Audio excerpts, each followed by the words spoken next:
We found it buried beneath a mountain of dead cold and forgotten stars, an installation older than anything we'd ever encountered. No coordinates, no records, no warnings, just a signal, pulsing like a heartbeat, low and slow, dragging us into the cold.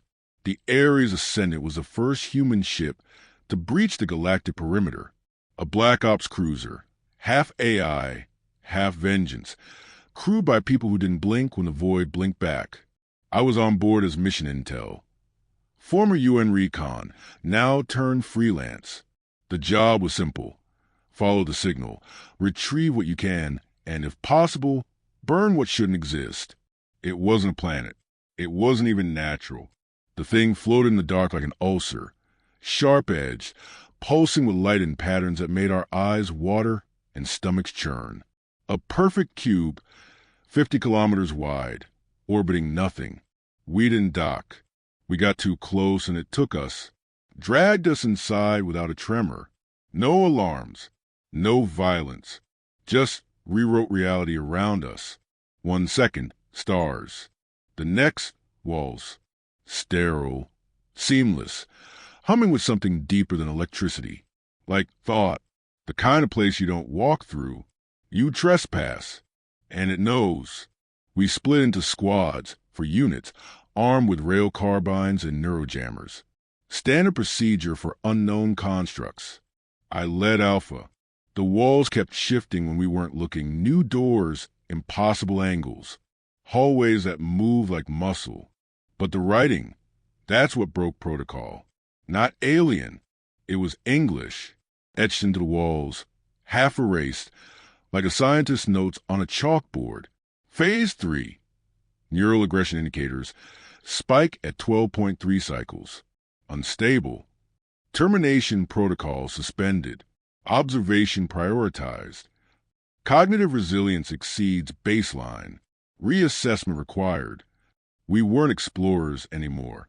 We were rats reading the blueprints of our own cage. Corporal Jennings touched one of the panels. It pulsed red. He collapsed, screaming. Said he saw himself stripped, dissected, rebuilt. Kept repeating one phrase before his throat locked up. We were never meant to survive. He died bleeding from the eyes. Beta Squad found the first chamber. Not a lab. A mausoleum. Inside, thousands of bodies, not human. Spindly things with fractal limbs, eyeless faces, and metal woven into their bones. Every one of them burned out from the inside, like something that rejected them. The walls in that room were painted with new phrase. They failed. That's when the command tried to pull us out. Didn't work. The ship was gone. No wreckage. No comms. No sky. Just corridors now. Endless. Watching, breathing. Delta Squad went dark. Gamma started hallucinating. Our medic swallowed a bullet after claiming he could hear children laughing behind the walls. But Alpha, we kept going, because we found the core. It wasn't a reactor. It was a theater. Hundreds of observation pods, all pointed at a single holographic projection, suspended midair. Earth. Our Earth. Not just an image. Real-time layered with data, psychology matrices, war trend analysis, cultural breakdown curves, labels like hostility trajectory and phase 4 adaptation drift. I remember standing there, heart pounding, and reading the final line printed at the base of the screen. Project, Homo sapiens. Status failed. The whole thing clicked. We weren't the creators. We weren't the apex. We were on a trial run, an experiment. Some higher intelligence, long dead or long watching, had seeded Earth with us, monitored us, recorded everything. Our wars, our art, our rebellion, our madness. And when the metrics tipped too far into chaos, they shut it down, or tried to, but we hadn't died off like the others. We adapted. We endured. We thrived in the chaos. We broke the lab. And now we'd found a control room. Private Saito found the archive behind a false wall. Spools of alien memory, layered in overlapping timelines. We activated one. It showed something. A being, faceless, tall as towers, speaking in frequencies we couldn't hear but felt. It pointed at Earth. Then to another species, tall, serene, mathematically perfect.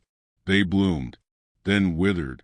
Another, obsidian-skinned, hive-minded, advanced. They turned on themselves. Another, pure energy. They collapsed into madness. Then us, tiny, loud, aggressive us. And the voice, the being, hesitated. It paused, then stamped the same word over our image again and again. Error. We weren't supposed to exist this long. Our DNA, our minds were unstable. Our chaos engine, the drive survived through destruction, was never meant to reach this phase. And now the creators are gone, and we were still here. One of the pods lit up. Someone or something still watching. Jennings had been right. We were never meant to survive. But we did. The lights shifted. A countdown began. System reinitialization. Termination sequence commencing. It was trying to wipe us. The last fail-safe. I looked around. My squad. Pale. Shaking. But humans. Still human.